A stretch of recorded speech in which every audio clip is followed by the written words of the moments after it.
Seguindo com o estudo reflexivo sistêmico das obras básicas da doutrina espírita e do Evangelho de Jesus, nós estamos vendo o módulo 11, o significado da lei de adoração em nossas vidas, e no encontro de hoje nós trabalharemos o tema a prece intercessória. Estamos no 6º encontro. O objetivo é refletir sobre como utilizar da prece para auxiliar outras pessoas, tanto encarnados quanto desencarnados.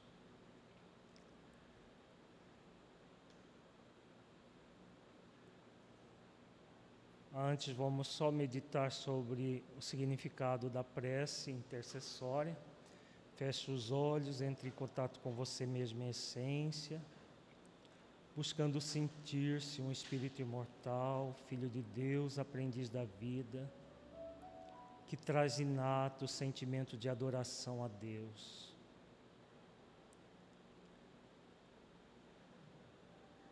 Você é consciente dessa lei e a tem cumprido, utilizando-se da oração?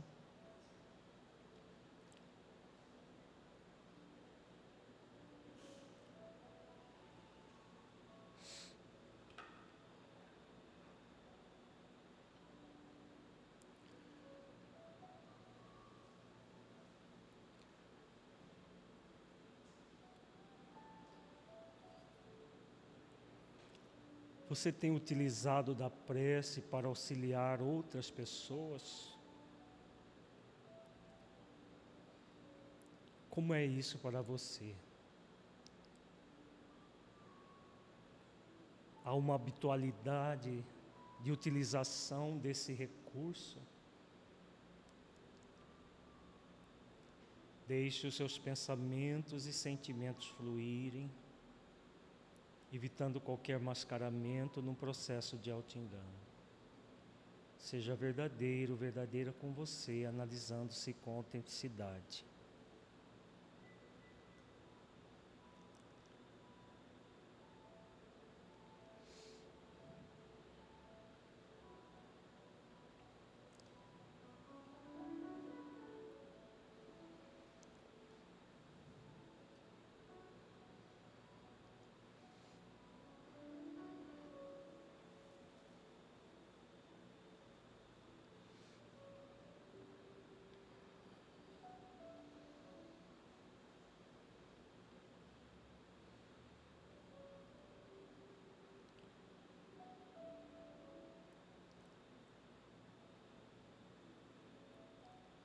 Gradualmente vamos voltando ao estado de vigília para a reflexão doutrinária.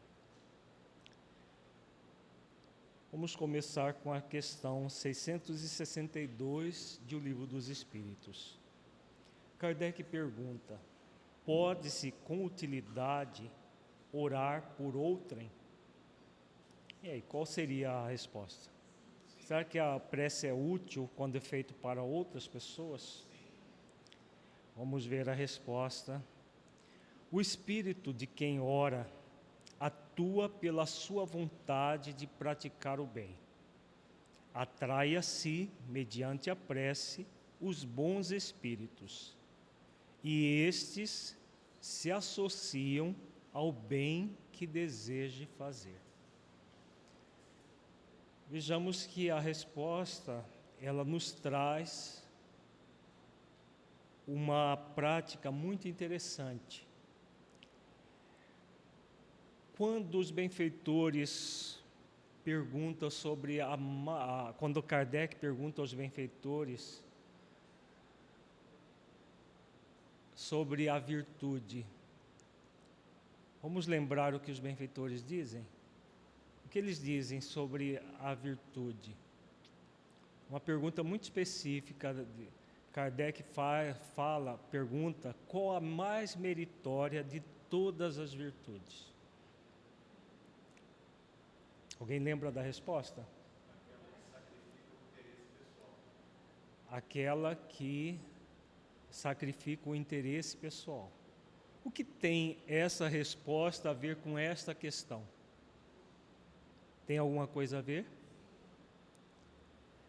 Vejamos que a prece intercessória, ela tem algum interesse pessoal?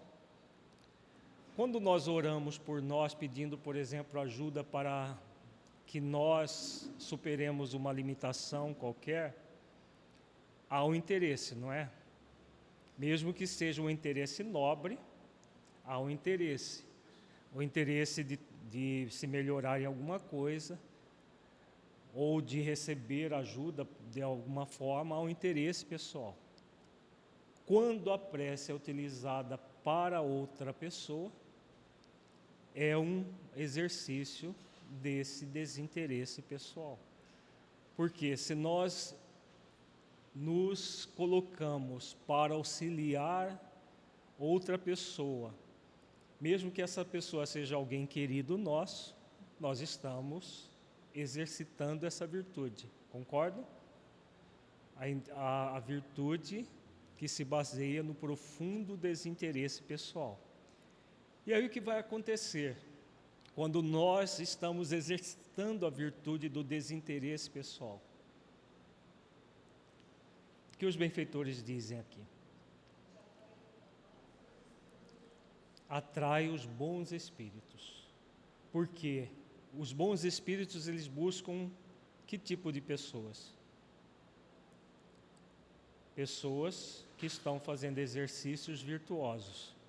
Se o exercício do desinteresse pessoal, que é a mais meritória de todas as virtudes, está sendo efetivado, então vejamos o nível de profundidade que significa a oração intercessória. Então, a prece intercessória tem essa característica de propiciar que nós exercitemos a virtude focada no profundo desinteresse pessoal. E vamos sempre, com essa atitude, atrair os bons espíritos que vão associar a nós no bem que nós estamos com vontade de fazer. Vejamos um complemento de Kardec, a comentário de Kardec que complementa a resposta. O pensamento e a vontade representam em nós um poder de ação que alcança muito além dos limites de nossa esfera corporal. A prece que façamos por outrem é um ato dessa vontade. Se for ardente e sincera, pode chamar em auxílio daquele por quem oramos os bons espíritos, que lhe virão sugerir bons pensamentos e dar a força de que necessita em seu corpo e sua alma. Mas ainda aqui, a prece do coração é tudo, a dos lábios nada vale. Então vamos refletir sobre esse comentário de Kardec. De que Kardec está falando aqui? Nós temos trabalhado isso aqui no estudo reflexivo. Ele está falando de um processo. Como que se denomina isso? União de pensamento e vontade se chama?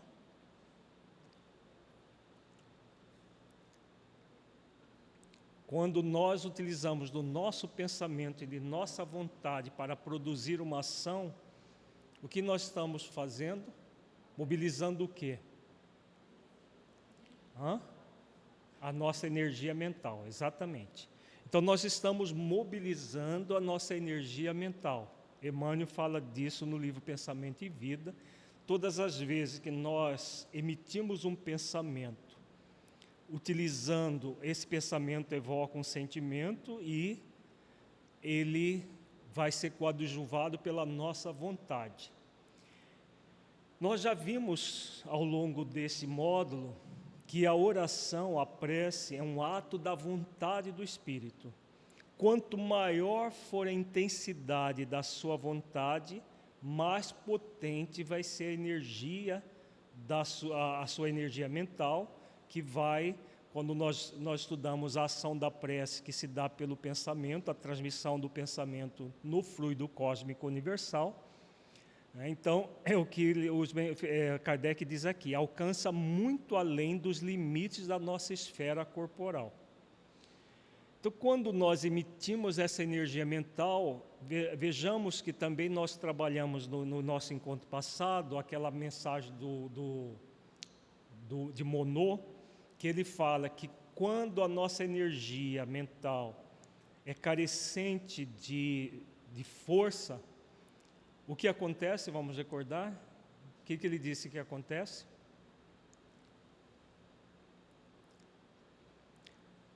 Quando nossa energia mental na oração, na prece, não tem a força que nós gostaríamos, o que acontece? Mas há um exercício da virtude, por exemplo, do desinteresse pessoal. O que aconteceria? Os benfeitores completam essa energia. Então, é o que o Kardec diz aqui, né? Então, como há um ato da vontade do espírito, mesmo que a força da energia mental dele não seja tão intensa, os benfeitores espirituais, os bons espíritos, vão coadjuvar aquela energia para auxiliar aquele a quem ora. Qual que é a importância disso, gente? Existe um sentido maior nisso. Qual é a importância?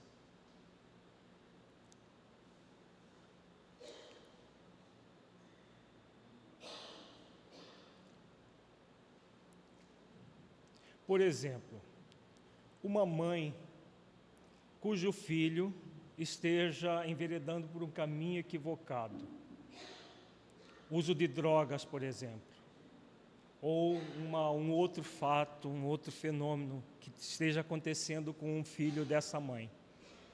Ela pode fazer alguma coisa? O que ela pode fazer? Orar. Pode interferir no livre-arbítrio do filho? Não. Né? Ela não pode interferir no livre-arbítrio, na escolha que ele está fazendo, ela não pode. Ela pode até orientá-lo e tudo mais, mas na escolha não. Mas uma coisa ela sempre poderá fazer, a oração, a prece. Nós temos visto em reuniões mediúnicas, muitas vezes, mães, pais, que ficam orando por espíritos que um dia foram seus filhos. Raramente, às vezes, encontramos filhos orando por mães e pais durante séculos. Por que acontece isso? Por que um espírito fica, às vezes, séculos orando por um outro que teve algum laço de amizade, de parentesco, qualquer que seja o laço, mas alguma afinidade? Por quê? Sim, o amor é o que move, né? Mas por quê? No texto está a resposta. Vamos ver no texto a resposta. O que acontece com o espírito que nós oramos, quer esse espírito esteja no mundo físico, quer ele esteja no mundo espiritual? O que acontece?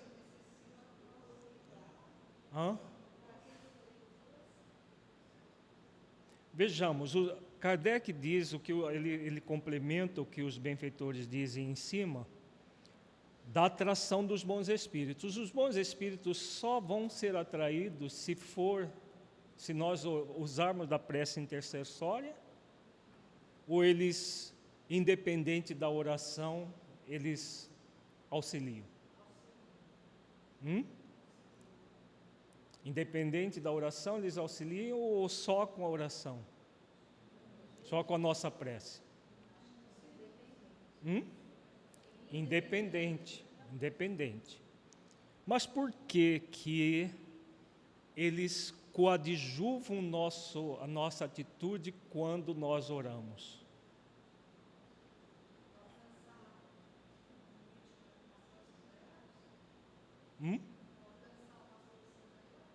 para alcançar uma força maior, tem a ver com isso.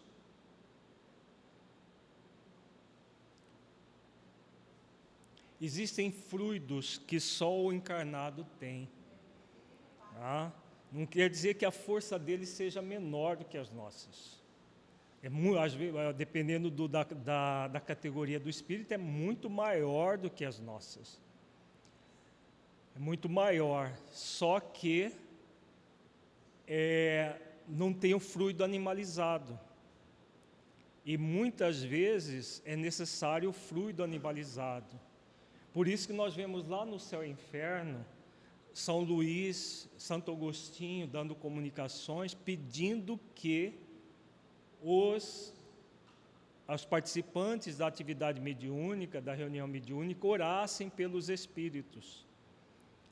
E aí temos os depoimentos que nós estudamos aqui no módulo, quando nós trabalhamos a desencarnação, o depoimento dos espíritos falando quão benéfica era a prece.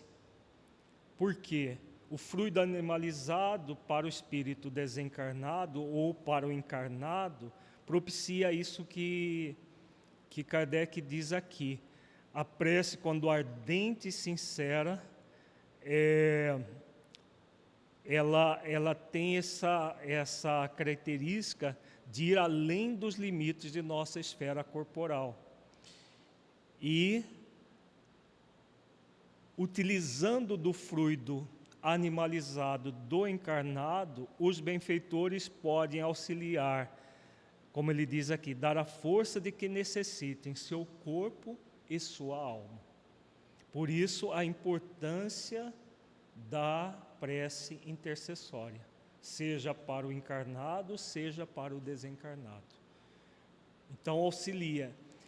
Então, voltando àquela questão que nós estávamos... Por que um espírito ora durante 300, 400, 500 anos?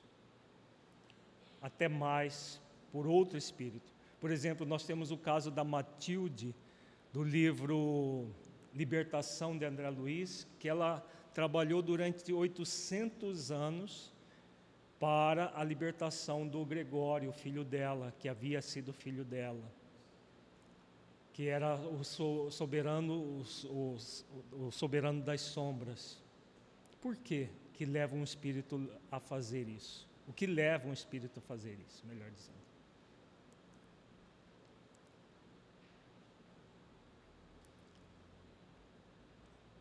Como funciona esse mecanismo? O que seria essa força que necessita seu corpo e sua alma? Que nós estamos refletindo o significado de algumas palavras utilizadas. É simplesmente ir lá dar uma força? Ou é algo energético no nível profundo? Vejamos, o que seria isso que Kardec está dizendo aqui, numa linguagem mais moderna? Nós estamos lidando com energias. A energia da prece, de que tipo é? Quando ela é feita dessa forma, né? Com ardente e sincera. Que tipo é essa energia? É uma energia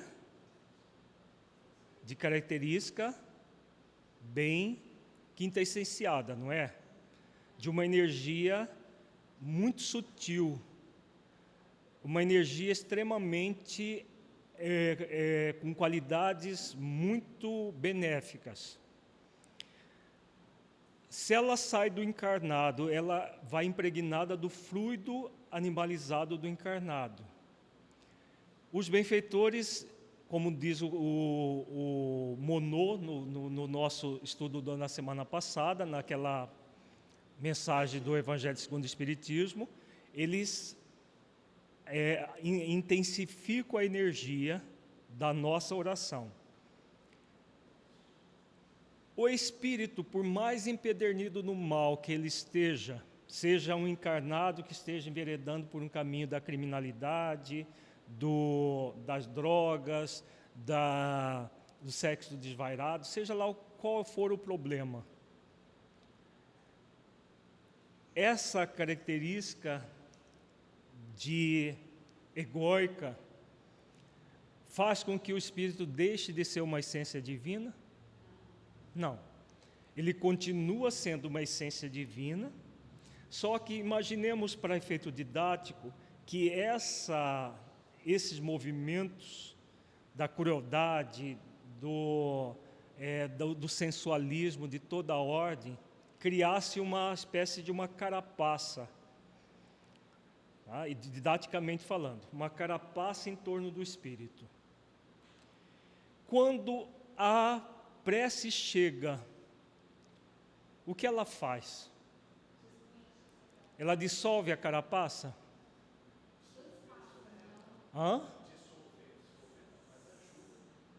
Ela ajuda a dissolver a carapaça? Será? Ela vai fazer o quê? Ela fica na psicosfera. Leon Denis diz isso no livro Depois da Morte. Ela vai ficar impregnando a psicosfera, vamos imaginar essa carapaça energética. E aí, como um neon, a oração fica, a energia fica em torno disso tudo. Só que, o que é que acontece? Essa energia da oração tem a mesma energia da essência divina. Como ela tem a mesma energia da essência divina, o que ocorre? Uma atração da energia divina. Vamos imaginar, para efeito didático novamente, que a energia divina está no centro dessa carapaça toda. Só que a energia da prece que fica envolvendo isso tudo tem o mesmo teor da energia da essência. Então, a essência atrai essa energia e, ao mesmo tempo, ela tem todo um movimento de se conectar com a essência. O que vai acontecer nessa carapaça? Ela vai formar canalículos sutis. Nós estamos materializando aquilo que não é materializado, mas vamos imaginar como frequências de energia. Só para a ideia da carapaça é apenas didática, tá? Não vamos materializar, é aquilo que Kardec faz a comparação. Quando estudamos a ação da prece, ele falou da atmosfera do planeta comparando com o fluido cósmico universal e a propagação da prece como o som propaga no ar. Isso só para efeito didático. Então, imaginemos a oração sendo feita sistematicamente, impregnando o espírito, e lá no âmago dele, essa atração da própria essência com a energia da oração. O que vai acontecer cedo ou tarde?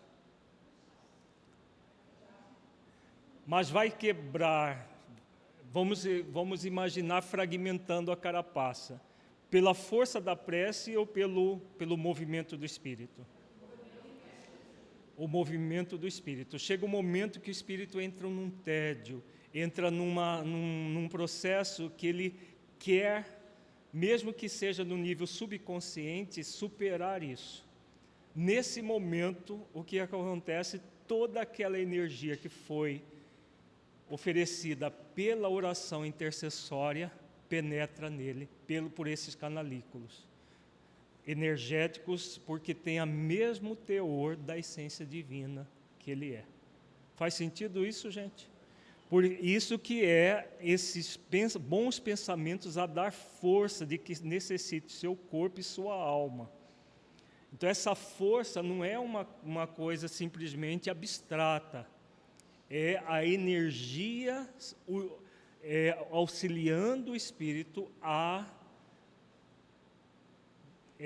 não a tomar a decisão de mudança, mas estimulando o espírito a tomar essa decisão. É um estímulo porque esse estímulo é semelhante à própria energia da essência. E a essência divina foi criada para quê? Para que nós fomos criados em essência? Para sermos felizes, para conhecermos a verdade e nos aproximarmos de Deus e com isso sermos felizes. Então, como há essa determinação divina, quando nós oramos por alguém, nós estamos contribuindo com há esse momento para o Espírito. Mesmo que esse momento aconteça daqui a muitos anos, às vezes centenas de anos. Ficou claro? Por isso que nós temos espíritos na dimensão espiritual, muitas vezes orando durante 800 anos, até mais, por outros, para auxiliá-los nesse aspecto. Fala, Ieda. E é nesse momento que muitas vezes acontece o socorro? Se é nesse momento que acontece o socorro? Sim, no momento da mudança do espírito. Foi o que aconteceu com Gregório, no livro, que é descrito no livro Libertação. O Gregório já estava num tédio daquele processo todo, mas a Matilde vinha há 800 anos trabalhando para que isso acontecesse. E aí, naquele momento, não foi um processo mágico que aconteceu. Né? Simplesmente a presença dela ele desmoronou e tudo aquilo se desfez, porque houve um investimento intercessório de um outro espírito para que houvesse ajuda. Agora, a ajuda sempre será para que a pessoa se ajude. Não vamos imaginar que a prece que muda a pessoa. A prece estimula a pessoa à mudança. Né? Por isso que a gente vê nesses livros da literatura espírita, por exemplo, aqueles caravanetes do bem, os benfeitores que vão nas zonas ruralinas fazer os resgates, e alguns são resgatados e outros. Sim, é. A Ieda lembra do caso que existe na literatura, que muitos casos são resgatados, outros não, porque os que não são resgatados não estavam no ponto de mutação. Oi.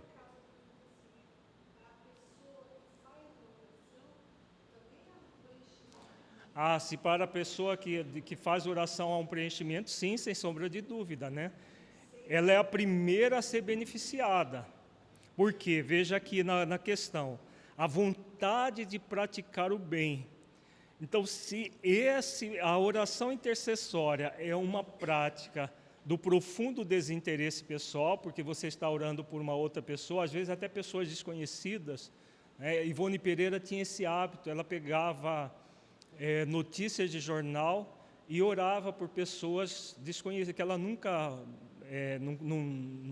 tinha tido relacionamento algum, mas ela orava por essas pessoas que tinham tido problemas ou morte violenta, ou principalmente suicidas.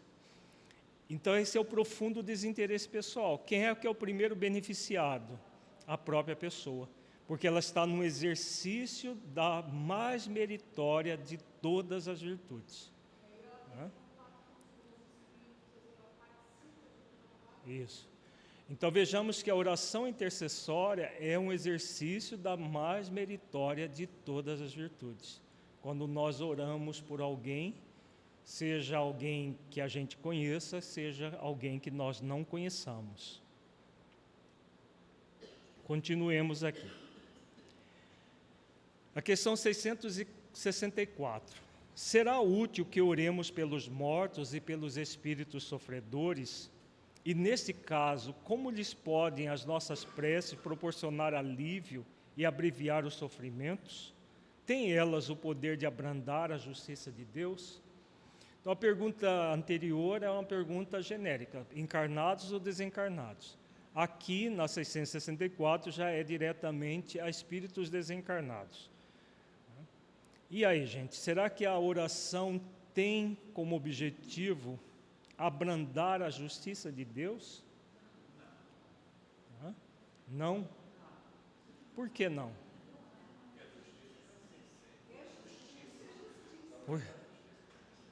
Como que vai abrandar algo que já é brando? A justiça de Deus, ela é severa, punitiva, ou ela é feita de misericórdia?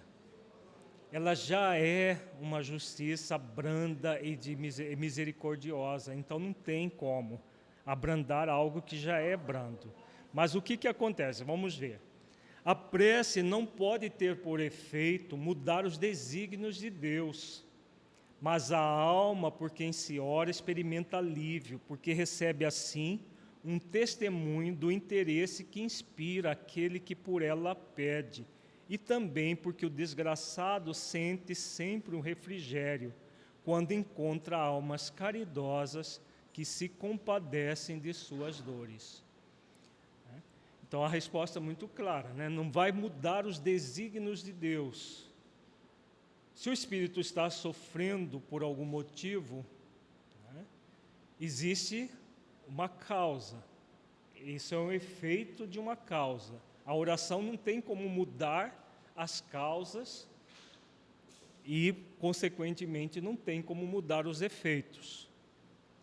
Agora, o alívio sempre vai acontecer. Né? Por que o alívio sempre vai acontecer?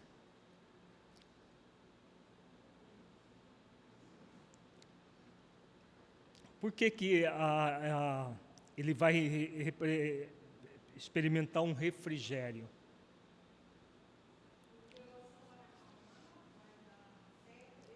Vai dar fé? Tem como alguém dar virtude só orando pela pessoa? Não tem, né? É o que nós acabamos de falar, né, gente? Vejamos, quando nós oramos, nós emitimos uma energia. Essa energia é calmante, é revitalizadora. Ela tem o fluido animalizado e a vontade de proporcionar alívio. O desencarnado recebendo isso, se ele está num processo de sofrimento, mas sem uma rebeldia contumaz, como é o caso relatado do Gregório, ele pode acalmar as suas dores. Não vai resolver o problema das dores, porque para resolver é uma questão dele com ele, mas acalmar sim.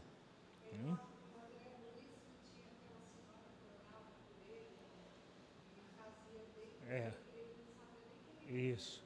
A Beatriz lembra o caso de André Luiz, da pessoa que orava por ele. Era uma das pessoas que ele fez tratamento gratuito no consultório.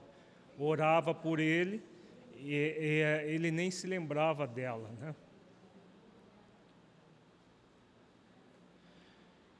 Por outro lado, mediante a prece, aquele que ora concita o desgraçado ao arrependimento e ao desejo de fazer o que é necessário para ser feliz.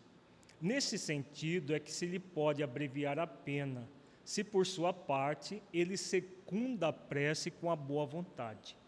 O desejo de melhorar-se, despertado pela prece, atrai para junto do espírito sofredor espíritos melhores, que o vão esclarecer, consolar e dar-lhes esperanças.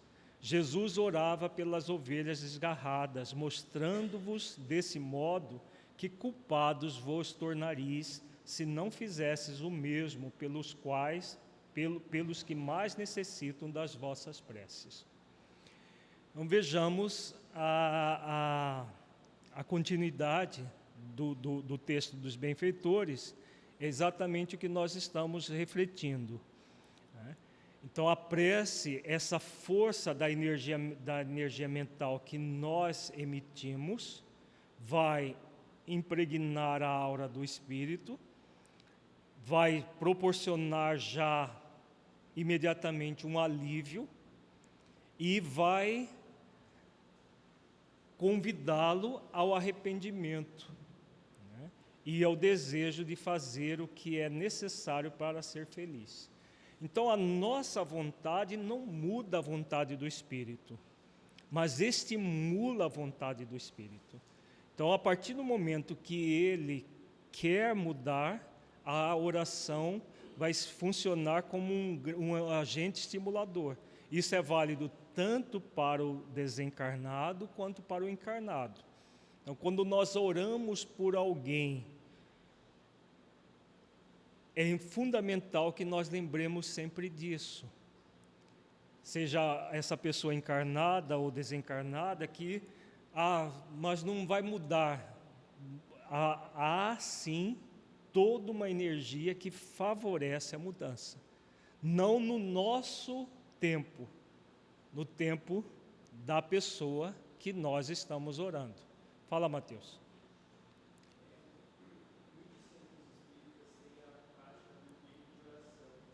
Uhum.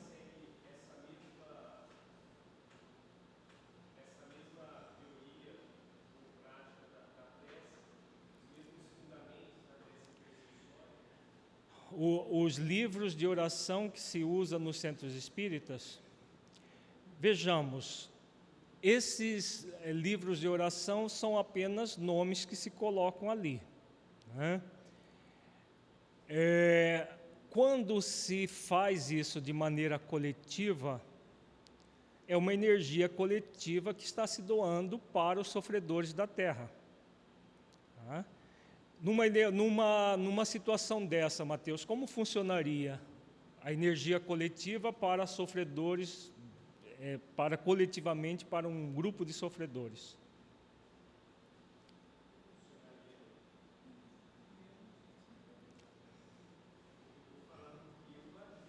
Uhum.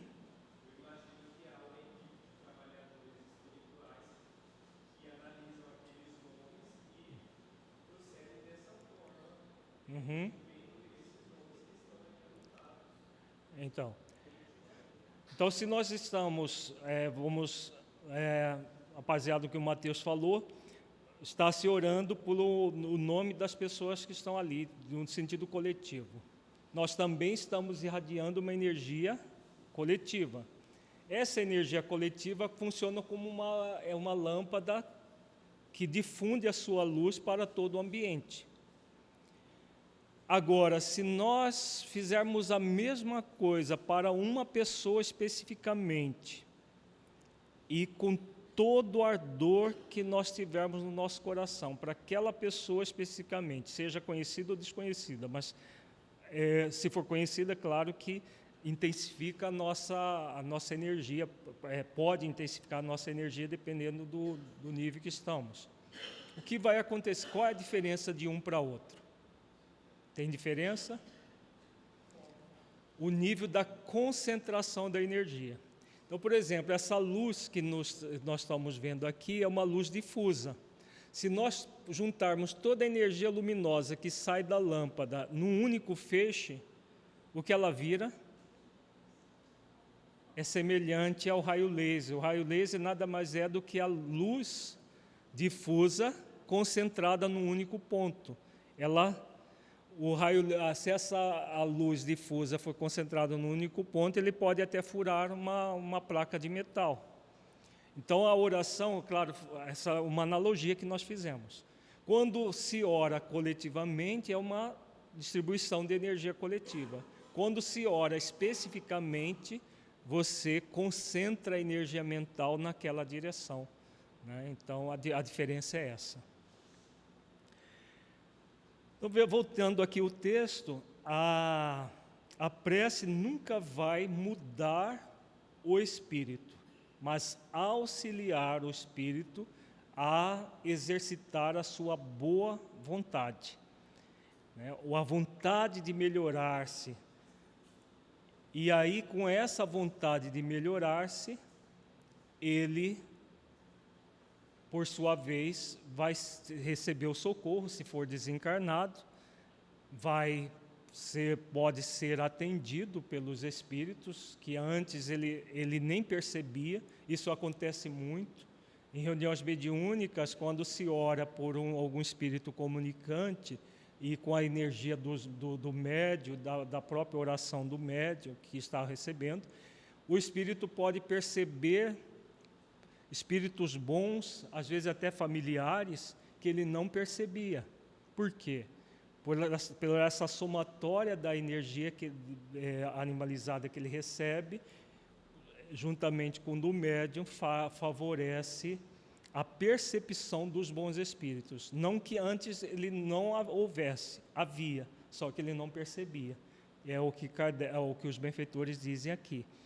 Então, ele vai, despertado pela prece, atrair para junto do espírito sofredor espíritos melhores, que vão esclarecer, consolar e dar-lhe esperanças.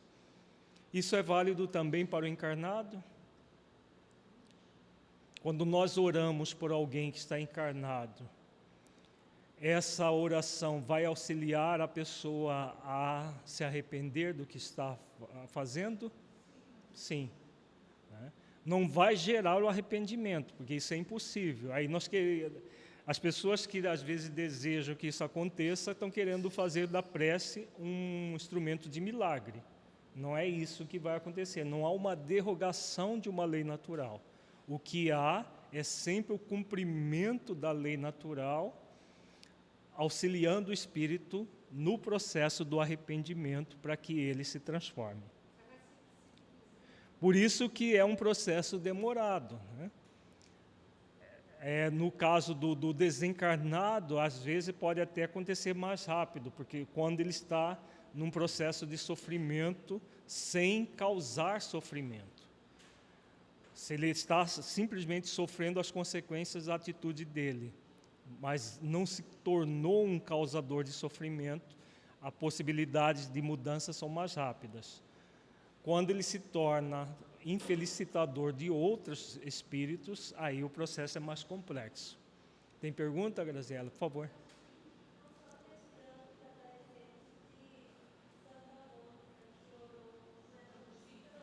Eu não estou conseguindo ouvir.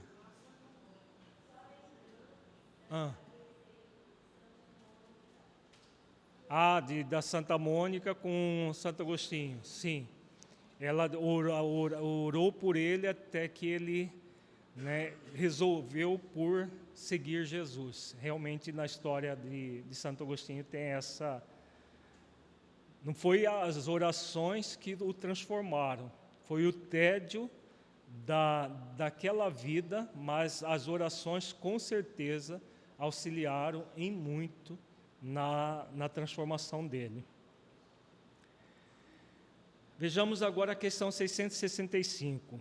Que se deve pensar da opinião dos que rejeitam a prece em favor dos mortos por não se achar prescrita no Evangelho?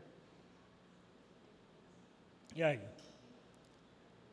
Essa ideia de que a oração pelos mortos, entre aspas, não foi prescrita por Jesus.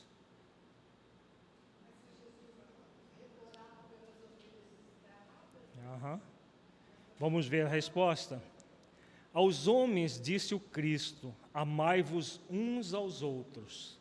Esta recomendação contém a de empregar o homem todos os meios possíveis para testemunhar aos outros homens a afeição, sem haver entrado em minúcias quanto à maneira de atingir ele esse fim.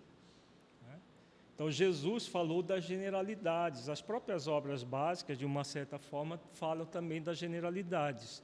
As especificidades é uma conclusão que você vai trabalhando a partir dos próprios conteúdos refletidos, O amai-vos uns aos outros, o amar ao próximo como a si mesmo, é uma orientação geral, mas que pode ser aplicada em todos os sentidos.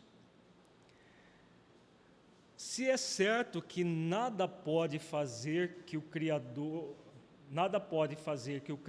imagem da justiça perfeita, deixe de aplicá-la a todas as ações do Espírito, não menos certo é que a prece que lhe dirigis por aquele que vos inspira afeição, constitui para este um testemunho de que dele vos lembrais, testemunho que forçosamente contribuirá para lhe suavizar os sofrimentos e consolá-lo, desde que ele manifeste o mais ligeiro arrependimento, mas só então é socorrido. Nunca, porém, será deixado na ignorância de que uma alma simpática com ele se ocupou. Ao contrário, será deixado na doce crença de que a intercessão dessa alma lhe foi útil. Então, é aquilo que nós estamos refletindo. A prece não muda o espírito, mas auxilia no seu arrependimento. Isso aqui é muito interessante, principalmente para quem trabalha em atividades mediúnicas. Quem trabalha numa atividade mediúnica, os espíritos que são trazidos em grande maioria, são completamente desconhecidos dos médiuns. Mas quando nós, os médiuns, que participam da reunião mediúnica, oram por esses espíritos, o que acontece? Eles são beneficiados com essa energia, que vai contribuir, como diz o texto aqui, para lhe suavizar os sofrimentos e consolá-lo. E aí, quando o Espírito manifesta o mais ligeiro, olha com o termo que eles usam, o mais ligeiro arrependimento, ele é socorrido. É necessário que haja a contrapartida do Espírito, mas não há necessidade de um grande arrependimento. Mesmo um ligeiro arrependimento, ele é socorrido. Por que acontece isso? Tem uma razão de ser com base nas leis divinas. A lei de misericórdia. Então, a lei de misericórdia socorre, né? Abraça todos os filhos de Deus, quer eles estejam focados no bem ou no mal.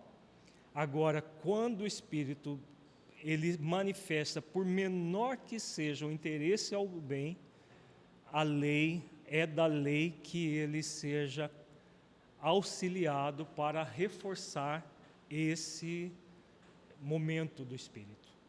E o que acontece com quem ajudou?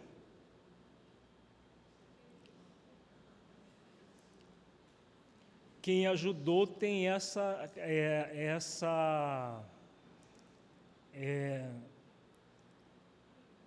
esse ato, né, que o Espírito vai um dia saber, como diz os benfeitores aqui, ele será deixado na doce crença de que a intercessão dessa alma lhe foi útil. Então, quando se utiliza nas reuniões mediúnicas, que a oração é um dos grandes instrumentos das atividades mediúnicas, atendendo espíritos que nós não conhecemos, mas o espírito saberá que ele foi atendido por um médium, que ele foi atendido por uma oração de alguém, né? E isso gera essa doce crença de que a intercessão dessa alma lhe foi útil. Isso é significativo, gente? Vejamos qual é a grande significação disso do ponto de vista daquele que está praticando o ato. Qual é a grande questão de quem pratica o ato, da oração, do auxílio?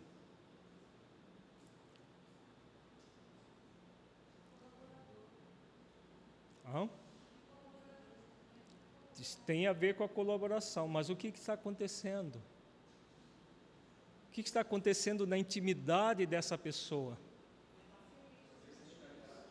O que está acontecendo? Não estamos falando de quem auxilia, não de quem está sendo auxiliado. O que está acontecendo na intimidade dessa pessoa? O exercício da caridade, a virtude que se baseia no profundo desinteresse pessoal. Então, o que está acontecendo? A pessoa está se tornando mais virtuosa. Custa alguma coisa isso? Veja que no próximo módulo, do último módulo do estudo reflexivo, nós vamos trabalhar lei de amor, justiça e caridade. A maioria das pessoas acha que caridade são coisas materiais que se doam para as pessoas e que precisa de dinheiro para praticar caridade. Isso que nós estamos falando aqui é caridade ou não? É uma caridade que custa alguma coisa? Não. Apenas a boa vontade daquele que quer ser útil, aquele que quer auxiliar. Qual é, além da profundo desinteresse pessoal, qual outra virtude que se exercita nessa prática?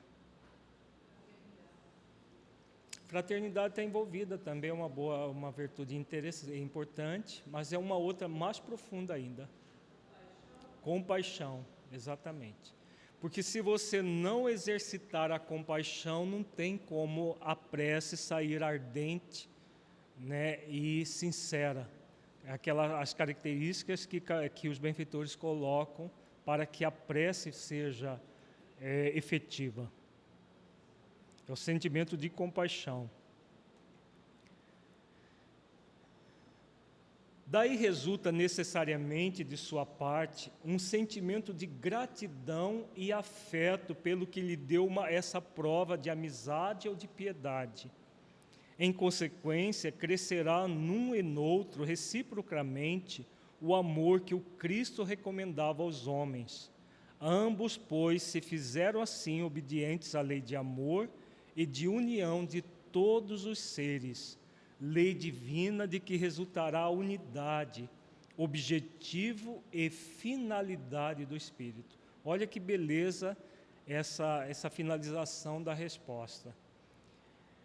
Então, naquele que ora, está se desenvolvendo a virtude do profundo desinteresse pessoal, o sentimento de compaixão. Naquele que recebe, nós vamos ter o desenvolvimento da gratidão e do afeto pelo aquele que foi instrumento do auxílio, né? E gerando um processo de amizade ou de piedade por aquele que está sofrendo. E nesse exercício todo, que lei que nós estamos praticando? A lei de amor, justiça e caridade, exatamente. A lei de amor e de união de todos os seres que o benfeitor diz aqui, que é o sinônimo da lei de amor, justiça e caridade, que resultará na unidade, objetivo e finalidade do Espírito. Então, esse é o grande objetivo do Espírito imortal, desenvolver essa lei de amor, justiça e caridade. Então, a oração intercessória é um grande instrumento desse exercício. Ficou claro, gente? Faz sentido isso? Continuemos. E é algo que custa alguma coisa para nós? Orar pelas pessoas, pelos espíritos, orar por pessoas amigas ou não, que nós conhecemos, ou mesmo que nós não conhecemos. É um hábito interessante a ser cultivado. Agora vamos estudar do Evangelho segundo o Espiritismo, no capítulo 27, os itens 18 a 21. É praticamente um complemento do que nós já vimos no Livro dos Espíritos,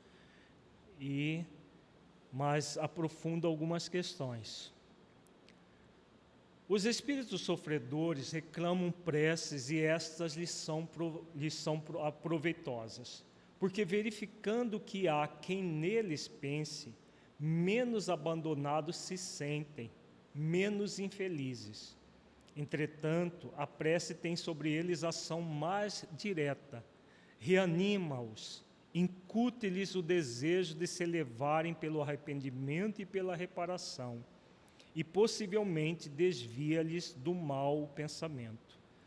E nesse sentido que lhes pode não só aliviar, como abreviar os sofrimentos. É aquilo que nós já falamos, que acontece em reuniões mediúnicas ou mesmo fora delas, quando nós oramos pelos espíritos, auxilia-os no alívio e no abreviar os sofrimentos, se eles se movimentam em direção ao arrependimento e à reparação.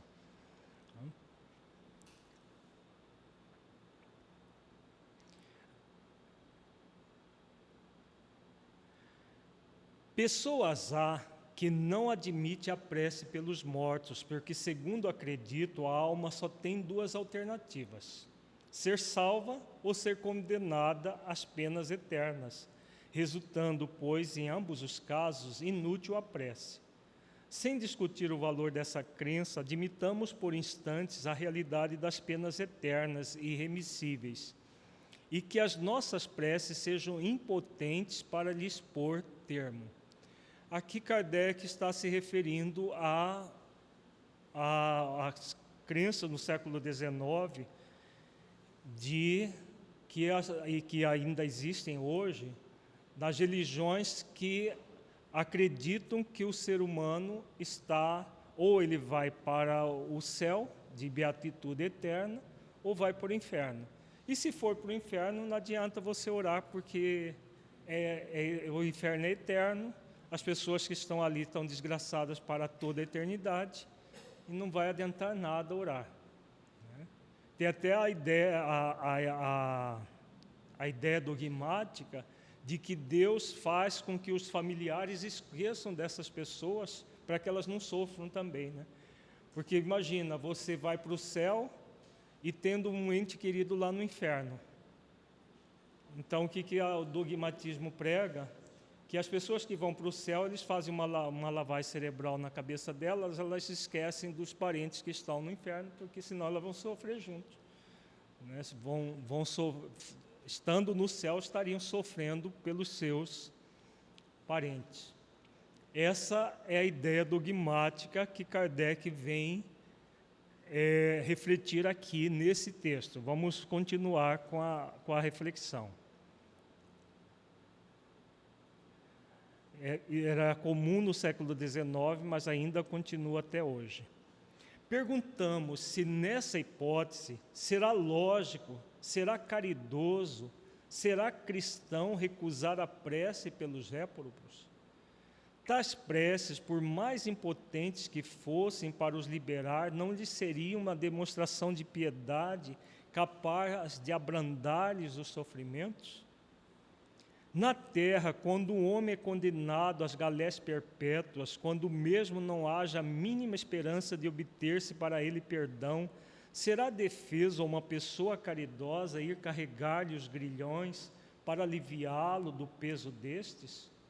Em sendo alguém atacado de mal incurável, dever-se-á, por não haver para o doente esperança nenhuma de cura, abandoná-lo sem lhe proporcionar qualquer alívio? Vejamos as perguntas reflexivas de Kardec, de uma lógica muito grande, né, baseado na crença dogmática. Ele não está propondo, nesse momento, uma reflexão além, simplesmente supondo que a crença dogmática seja verdadeira. Tá, as pessoas vão para o inferno e não tem salvação do inferno. Mas se houver mínima possibilidade de proporcionar alívio para essas pessoas, para esses espíritos, seria cristão não proporcionar? É essa pergunta que ele faz aqui, né? Seria cristão recusar a possibilidade de auxílio? Né? E aí ele faz várias questões aqui comparado. Né? Um prisioneiro perpétuo das galés perpétuas, que hoje já não existem mais, mas aqueles remadores, né, que Estevão, por exemplo, do Paulo Estevão, foi sentenciado a ficar eternamente remando nas galés. Ele só foi libertado porque ele cuidou do procônsul romano e ficou doente, contraiu a mesma doença e foi abandonado num porto. Era para ser jogado no mar, mas aí foi abandonado no porto. Mas era uma pena muito comum no passado, né? Quando os barcos eram sujeitos a remo, né? Eles só navegavam com remos. E depois ele faz a comparação. Alguém com mal incurável, é lícito que nós abandonemos porque essa pessoa está com mal incurável, sem proporcionar alívio? Agora vamos continuar. Vejamos que Kardec, em vários textos das obras básicas, ele utiliza do pensamento reflexivo, perguntas reflexivas. Quando nós aqui no Projeto Espiritizar vimos falando que o método reflexivo não é criação nossa, é criação de Allan Kardec, aqui é um dos textos mais reflexivos que ele vai propondo. Ele sai do conhecido, daquilo que era a crença conhecida, para aprofundar cada vez mais reflexões para que a pessoa conclua por ela mesma a forma pequena que ela está se baseando, a forma fechada que ela está se baseando. Exatamente essa a proposta da reflexão. Você sai de um pensamento menor para vir para um pensamento amplo, que você tenha condições de trazer uma lógica mais profunda sobre aquele pensamento. Então, voltando aqui no texto de Kardec. Lembrai-vos de que entre os réprobos pode achar-se uma pessoa que vos foi cara, um amigo, talvez um pai, uma mãe ou um filho, e dizeis, se não havendo, segundo credes, possibilidade de ser perdoado esse ente, lhe recusarias um copo d'água para mitigar-lhe a sede? Um bálsamo que lhe seque as chagas? Não farias por ele o que farias por um galé? Não lhe darias uma prova de amor, uma consolação? Não, isso cristão não seria. Uma crença que petrifica o coração é incompatível com a crença em um Deus que põe na primeira categoria dos deveres o amor ao próximo. Então vejamos que ele partiu do conhecido, da crença dogmática de que há um inferno eterno e que não adianta orar pelas pessoas porque elas vão estar lá sofrendo eternamente. Vai fazendo essas reflexões, traz a reflexão para o nível pessoal.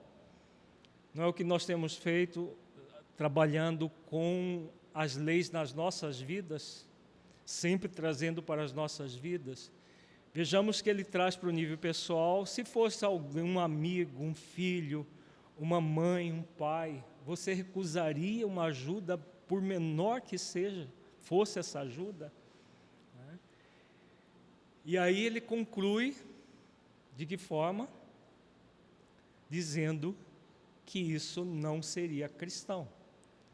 Uma crença dessa não é cristã. Mas ele é professada por religiões que se dizem cristãs. Era no século XIX e continua sendo no século XXI. E aí, como nós ficamos? Vamos continuar com o texto? Olha como a beleza do aprofundamento que ele vai fazendo no texto, levando a pessoa a raciocinar e refletir com lógica. Primeiro, ele colocou das possibilidades de um simples alívio. Depois, ele colocou que isso, uma proposta que negasse esse simples alívio, não seria uma proposta cristã. Agora vamos ver o que ele traz aqui de reflexão. A não eternidade das penas não implica a negação de uma penalidade temporária, dada a não ser possível que Deus, em sua justiça, confunda o bem e o mal. Ora, negar neste caso a eficácia da prece, fora negar a eficácia da consolação, dos encorajamentos, dos bons conselhos, fora negar a força que aurimos da assistência moral dos que nos querem bem. O que ele fez agora nesse parágrafo, gente? O que Kardec está propondo?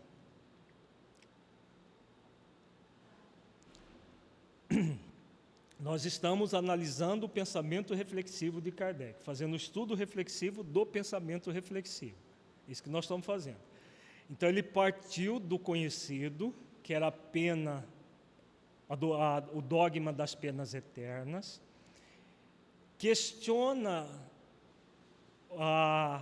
o fato das pessoas não orarem porque não vai adiantar, coloca isso como um princípio que fere os ensinamentos cristãos, E agora ele vai colocar um elemento a mais. Que elemento que ele coloca? O que ele está fazendo aqui nesse parágrafo? Nós estamos aprendendo a pensar como Kardec pensava. O que ele está fazendo? Está negando a eficácia da prece? Não. Pregando a eficácia da prece, não só isso, também isso. O que ele está propondo? É assim que funciona o pensamento reflexivo. O que ele está propondo aqui? Ele partiu do conhecido, do dogmatismo conhecido. O que ele está propondo aqui agora? A ressignificação desse dogmatismo. Se não existe uma pena eterna, porque a pena eterna não faz sentido do ponto de vista profundo, existem penas temporárias? Quem é que cria essa pena? Deus? Nós mesmos, né? As nossas atitudes geram as penas, porque vem da lei de justiça. Quando nós praticamos o mal, é claro que nós vamos sofrer as consequências desse mal. E aí ele coloca, aí que ele adentra na eficácia da prece. O que acontece nesses casos em que o espírito está passando pelas consequências dos atos dele? Há uma sensibilidade maior do espírito nessa condição, seja encarnado ou desencarnado, quando ele está passando pelas consequências dos seus atos? Há ou não? Há uma sensibilidade maior. Por quê? Por que há?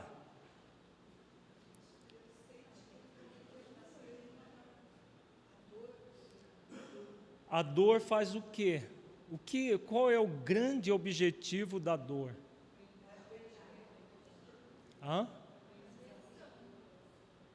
Qual é o grande objetivo da dor?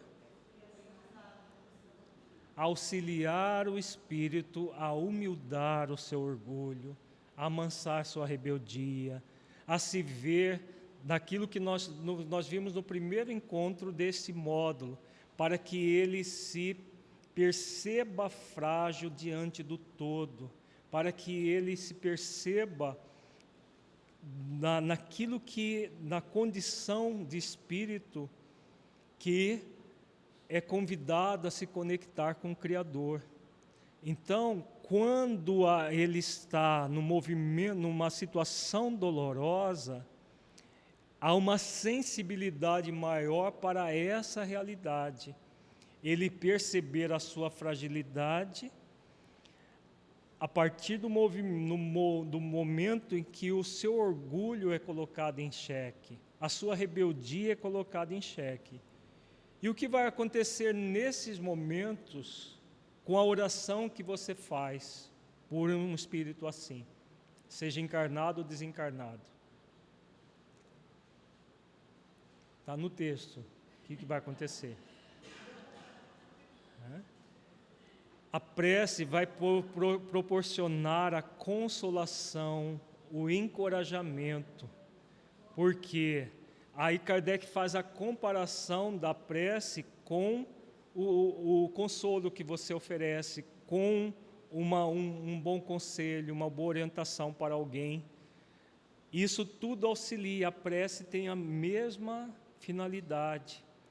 Energeticamente, ela favorece o espírito na sua mudança. Faz sentido isso, gente? Então vejamos que ele está construindo todo um pensamento que leva a você ver que a eficácia da prece intercessória não é simplesmente criar um novo dogma, uma nova ideia. Não, a prece funciona e pronto. Ele está mostrando por A mais B, de uma forma muito lógica, porque a oração, a prece funciona e o que ela vai fazer na intimidade do espírito, quer ele seja encarnado ou desencarnado. Isso para nós serve para quê? Para nós que estamos sendo convidados a utilizar a oração intercessória, serve para quê? Todo esse raciocínio reflexivo que Kardec está fazendo,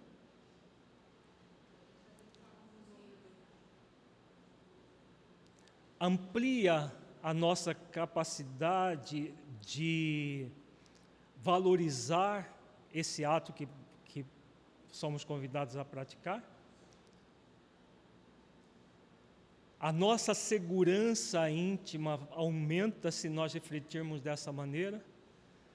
Porque muitas vezes eu já ouvi falar, muitas pessoas falarem assim, eu oro, mas não adianta.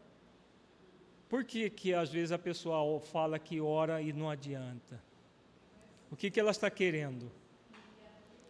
Ela quer respostas imediatas. E isso não vai acontecer.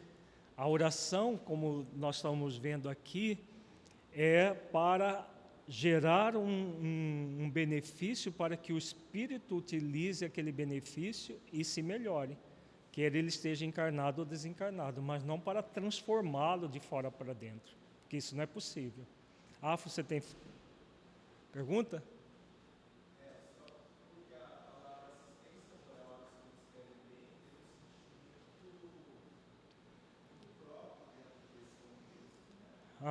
Então.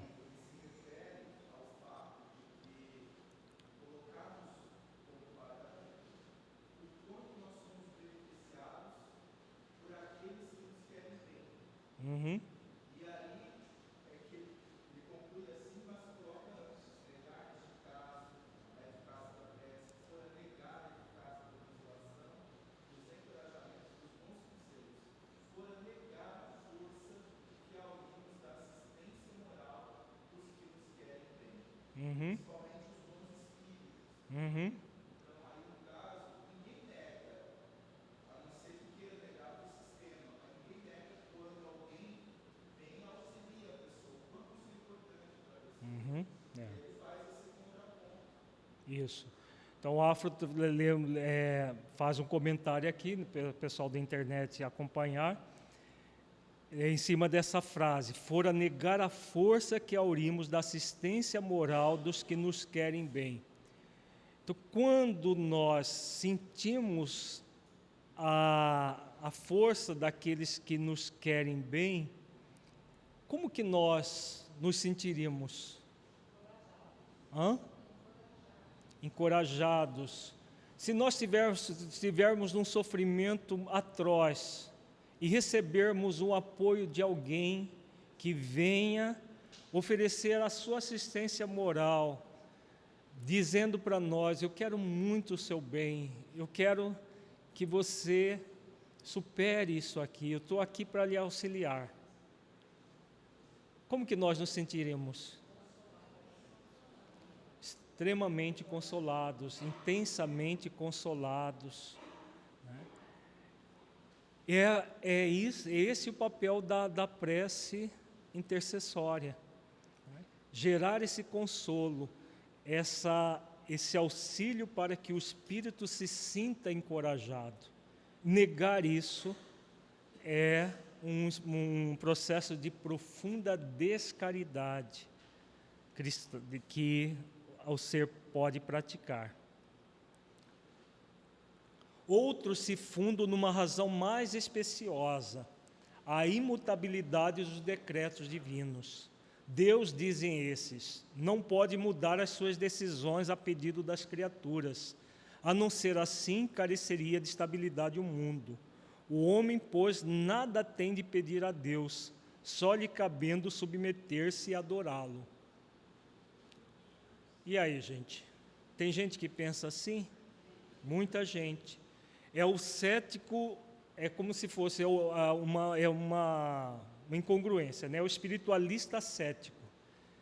Como se as coisas fossem todas muito matematizadas, muito fechadas e que você tem que se submeter e pronto. Né? Então, há um processo de rigidez muito grande nesse pensamento, que também era muito comum no século XIX. Da mesma forma que havia essa crença dogmática, havia muitas vezes esse pensamento de que tudo estava fechado, decidido e que não se podia fazer nada. Vamos ver a argumentação que Kardec usa nesses casos. Há nesse modo de raciocinar uma aplicação falsa do princípio da imutabilidade da lei divina, ou melhor, ignorância da lei, no que concerne à penalidade futura. Essa lei revela-no hoje os Espíritos do Senhor, quando o homem se tornou suficientemente maduro para compreender o que na fé é conforme ou contrário aos atributos divinos. Então vejamos que essa é uma crença sofismatizada, que Kardec coloca aqui muito claro, é uma aplicação falsa do princípio da imutabilidade da lei. A lei é imutável? A lei divina? É. Agora, a aplicação da lei é imutável? Vejamos que o sofisma está exatamente aí. A lei, sim, é imutável, mas a aplicação da lei varia conforme o quê? Conforme cada espírito. Por quê? A lei de justiça é idêntica para todos? Sim, porque ela é imutável. Agora, a aplicação da lei de justiça é idêntica para todos? Não, porque existe atenuantes, existe agravantes. Se na justiça humana existe atenuantes e agravantes, imagina na justiça divina, né? Então, é a ignorância da lei que leva a pessoa a acreditar que existe, o destino está traçado. Não existe destino traçado, né? Continuando aqui. Segundo o dogma da eternidade absoluta das penas, não se leva em conta o culpado os remorsos, nem o arrependimento. É-lhe inútil todo o desejo de melhorar-se, está condenado a conservar-se perpetuamente no mal. Se a sua condenação for por determinado tempo, a pena cessará uma vez expirado esse tempo. Mas quem poderá afirmar que ele então possua melhores sentimentos? Quem poderá dizer que, a exemplo de muitos condenados na terra, ao sair da prisão, ele não seja tão mau quanto antes? No primeiro caso, seria manter na dor do castigo um homem que volveu ao bem. No segundo, seria agraciar a um que continua culpado. A lei de Deus é mais previdente, sempre justa, equitativa e misericordiosa. Não estabelece para a pena qualquer que esta seja duração alguma. Vejamos a profundidade desse trecho que está em amarelo aqui, tá? Por que a lei de Deus é previdente? A previdência divina significa o quê? Nós já falamos muitas vezes aqui, né, que existem duas forças que regem a aplicação das leis: a providência divina e a previdência divina. Aqui eles estão falando, Kardec está falando da previdência divina.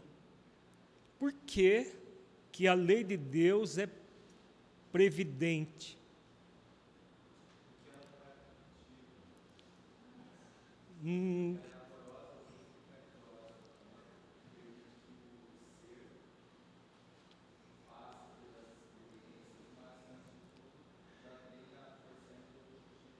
Sim, isso tem a ver com isso que você está falando, mas é algo mais simples do que isso. A questão. Por que a previdência divina é o quê? A misericórdia tem a ver, é uma das leis, a lei de misericórdia. Porque ela foi colocada na consciência do espírito.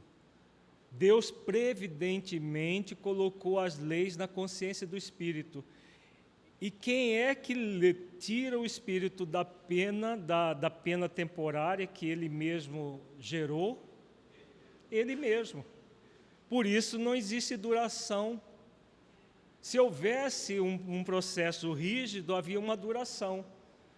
Mas se a lei está na consciência do espírito, a partir do momento que ele se conecta com a lei, o que acontece? Se ele se conecta com a lei de amor, justiça e caridade, e se arrepende dos atos, e lá no fundo do ser quer a reparação, o que acontece com ele? Ele recupera, só com isso aí ele se recupera? Previdentemente ele suspende a pena, não é? Não é assim que funciona. O pessoal dos direitos, aí Heitor, Juliana, não é assim que terminou a pena, suspende a pena, não é? A pessoa, no caso da justiça humana. A justiça divina, como que é feita? Previdentemente, onde estão as leis? Na consciência do espírito. E quem é que vai fazer com que o espírito entre em sofrimento e saia do sofrimento? Ele mesmo, no tempo dele. Então, no tempo dele, ele vai se libertar do sofrimento. Agora, como que isso vai acontecer? Vamos ver. E como que a prece entra nesse processo todo? O homem sofre sempre a consequência de suas faltas. Não há uma só infração à lei de Deus que fique sem a correspondente punição. Aqui, novamente, a linguagem do século XIX, ressignificando para o século XXI, sem a correspondente consequência.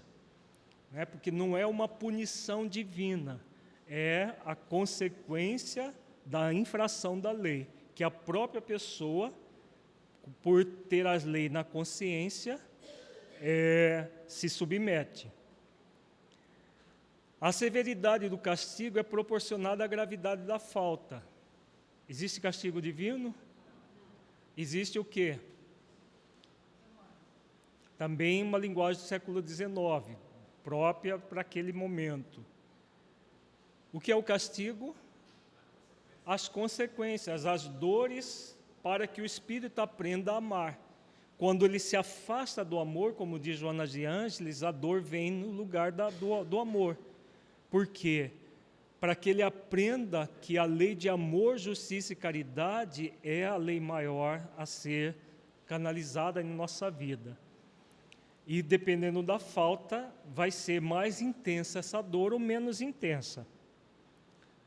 Indeterminada é a duração do castigo para qualquer falta, fica subordinado ao arrependimento do culpado e ao seu retorno à senda do bem. A pena dura tanto quanto a obstinação do mal. Seria perpétua se perpétua fosse a obstinação. Dura pouco se pronto é o arrependimento. Qual que é o objetivo da dor nesse caso? É castigar o espírito ou fazer com que o espírito aprenda? Hoje nós refletimos que não há castigo verdadeiramente. O que há é um convite doloroso ao aprendizado. Porque o primeiro convite de Deus qual é? É o convite amoroso. O espírito rebelde, ele nega o convite amoroso. Aí vem o convite doloroso. O convite doloroso é para quê? Para despertar, para que ele assuma a responsabilidade pelos erros dele e busque reparação. Uma vez que isso aconteceu, precisa de continuar a dor? Onde entra a prece aí? O próximo parágrafo já é isso, então vou fazer a pergunta antes. A prece vem para facilitar esse processo, para auxiliar o espírito nesse processo. Quer ele esteja encarnado ou desencarnado, quando nós oramos, a oração intercessória facilita isso. Quando nós oramos para nós mesmos, nós estamos também produzindo isso. Dentro da lei de reparação, nós estamos nos conectando com o bem a ser realizado. Vamos ver aqui. Desde que o culpado clame por misericórdia, Deus o ouve e lhe concede a esperança. Mas não basta o simples pesar do mal causado. É necessária a reparação, pelo que o culpado se vê submetido a novas provas em que pode, sempre por sua livre vontade, praticar o bem, reparando o mal que haja feito. O homem é assim constantemente o árbitro de sua própria sorte. Pertence-lhe abreviar ou prolongar indefinidamente o seu suplício. A sua felicidade ou a sua desgraça depende da vontade que tenha de praticar o bem. Então vejamos, quando nós adentramos na questão da misericórdia, clame por misericórdia. O que é clamar por misericórdia? Implorar? Mais ou menos, não é bem isso. Nós precisamos implorar de Deus misericórdia, Beatriz, é isso?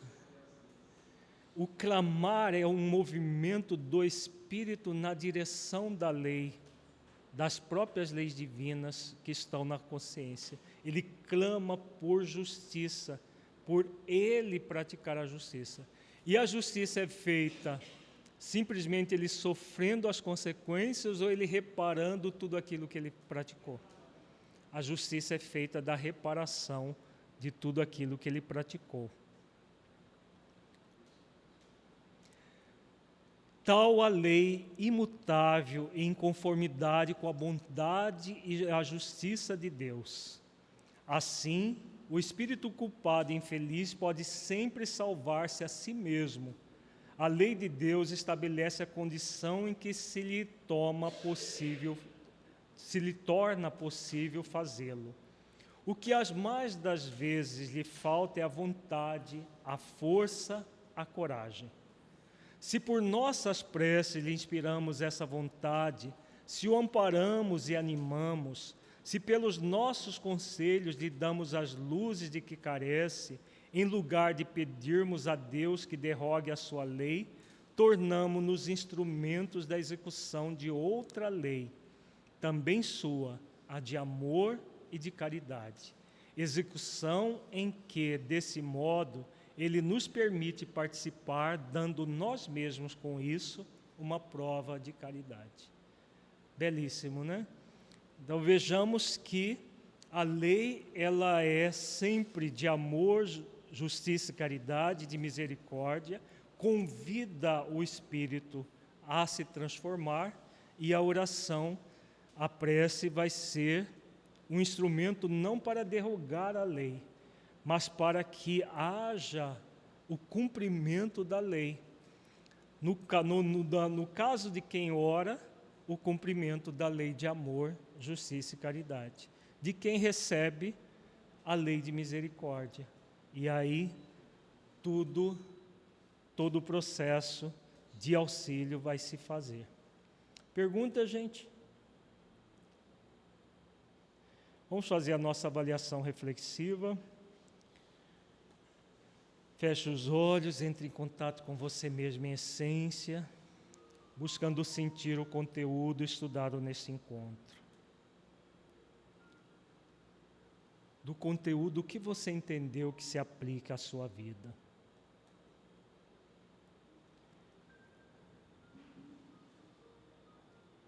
O conteúdo estudado mudou a forma como você entende a prece intercessória? Em caso positivo, que mudança foi essa?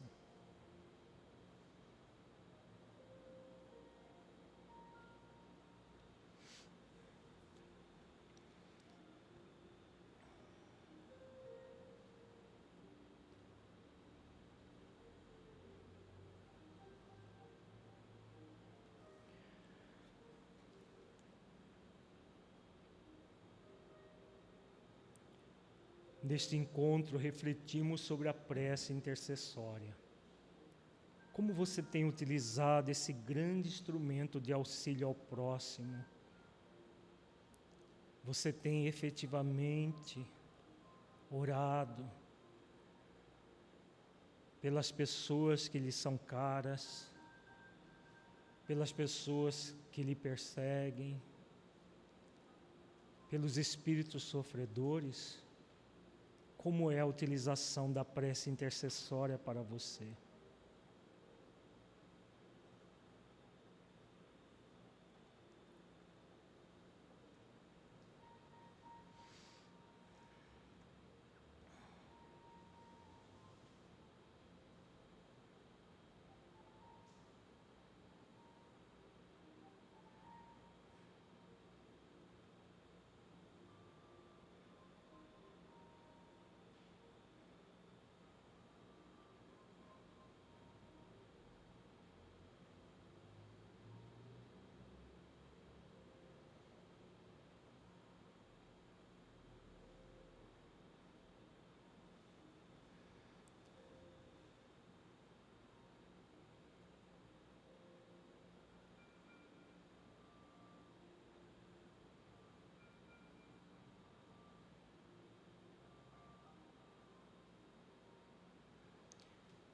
Sinta-se agora um espírito imortal que traz em si mesmo a determinação divina de evoluir até a perfeição relativa, pelo conhecimento pleno e cumprimento das leis divinas, pela prática das virtudes e pela busca da unidade com Deus. Mergulhe profundamente nessa verdade espiritual. Sinta, veja-se cumprindo as leis divinas, desenvolvendo todas as virtudes essenciais da vida ao longo do tempo, sentindo plenamente o objetivo pelo qual você está reencarnado, dádiva para que você conquiste a perfeição.